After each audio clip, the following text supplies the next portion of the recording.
बिस्मिल्लाहिर्रहमानिर्रहीम। अस्सलामु अलैकुम। कायद-ए-आज़म मोहम्मद अली जिन्नाह को मशरक़ी पाकिस्तान की फ़िक्र।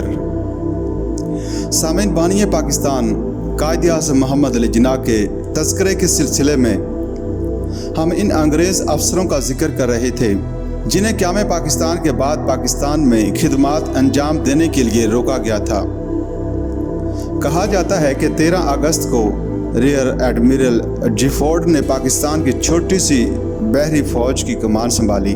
इस वक्त पाकिस्तान के जंगी बेड़े में एक फ्रीगेट, 2 सुरंगें हटाने वाले जहाज़ और चंद छोटे साहिली जहाज़ थे। इनके अलावा एक फ्रीगेट इस वक्त सफ़र में था और 4 माइन स्वीपर बम्बई में ज़ेर मरम्मत थे।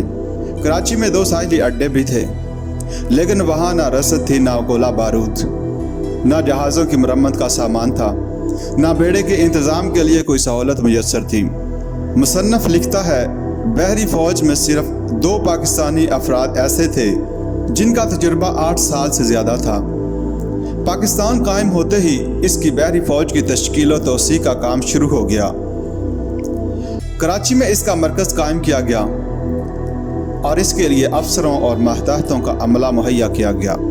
एक बहरी अड्डा भी कायम किया गया और इसमें बेड़े और तोपखाने की रसद फराहम की गई। मशरक़ी पाकिस्तान में जो बहरी फ़ौज के सदर मकाम से 1000 मील दूर है, कोई बहरी स्टेशन ना था। मशरक़ी और मगरबी पाकिस्तान के दरमियान खुश्की का रास्ता हिंदुस्तानी इलाके में से होकर गुजरता था और हिंदुस्तान की हुकूमत से इसके इस्तेमाल की इजाज़त मिलना मुमकिन नहीं था। बहरी फ़ौज के सिपाहसालार ने एक मुकम्मल लासल्की बहरी स्टेशन और इसको चलाने के लिए मलाहों का एक दस्ता हवाई जहाज़ से चाटगाम भिजवाया।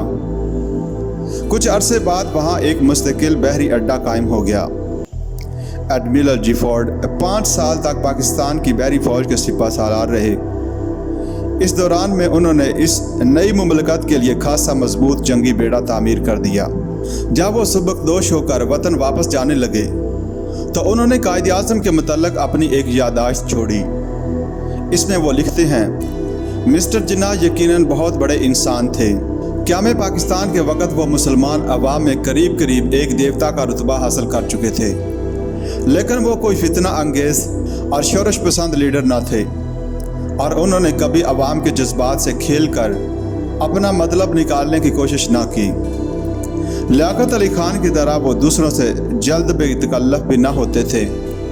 उन्होंने कभी दूसरों को खुश करने और अवाम में सस्ती मकबूलियत हासिल करने की कोशिश ना की। वो फितरतन कम गो वाक़ई हुए थे, लेकिन कभी कभी उनके चेहरे पर इंसानी हमदर्दी और गर्म जोशी की चमक पैदा हो जाया करती थी।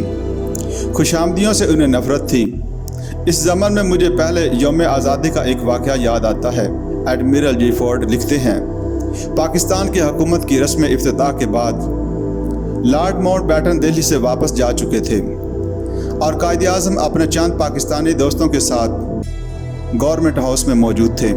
ज़रा देर पहले तक लॉर्ड माउंटबेटन भी कायद-ए-आज़म के साथ वहाँ मुक़ीम थे, इसलिए गवर्नमेंट हाउस पर पाकिस्तान के कौमी परचम के साथ साथ बरतानिया का यूनियन जैक भी लहरा दिया गया।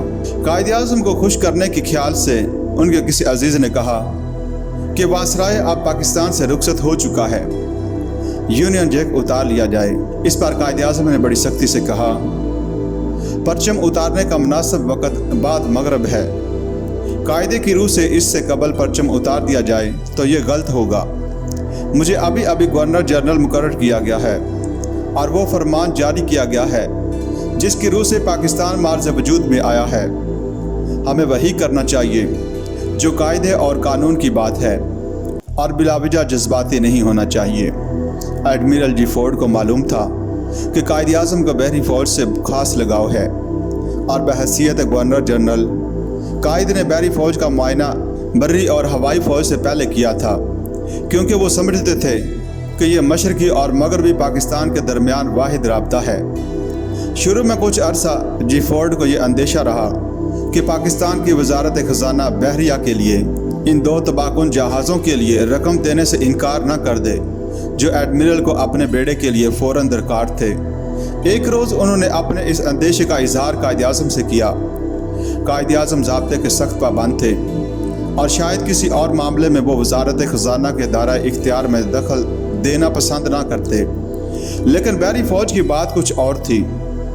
قائد اعظم ایڈمرل ڈیفورڈ کو الگ لے گئے اور ان سے کہا، آپ بے دھڑک جہاز خریدنے کی تیاری کریں، یہ پاکستان کے لیے ضروری کام ہے، رقم منظور کروانے کا ذمہ میرا ہے۔